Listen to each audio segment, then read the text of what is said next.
मी एका सामान्य मराठी मध्यमवर्गीय कुटुंबातून येतो. माझे आजोबा मिलमध्ये मास्टर होते, माझे वडील बँकेमध्ये मॅनेजर होते. मला कुठलीही राजकीय पार्श्वभूमी नाही आणि एका मध्यमवर्गीय मराठी कुटुंबातून आलेला व्यक्ती हे प्रश्न उद्धव ठाकरेंना विचारत आहे.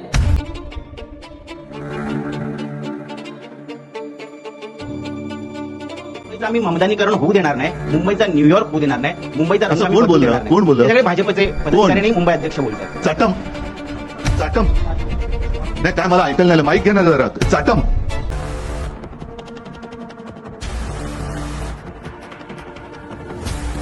आणि त्यामुळे उद्धव ठाकरेंनी मला शिवी नाही घातली. उद्धव ठाकरेंनी या मुंबईतल्या मध्यमवर्गीय आणि गरीब प्रत्येक मराठी माणसाला त्यांनी शिवी घातलेली आहे, प्रत्येक कोकणी माणसाला त्यांनी शिवी घातलेली आहे. मी मालवणी आहे, उद्धव ठाकरेंनी प्रत्येक मालवणी माणसाला शिवी घातलेली आहे.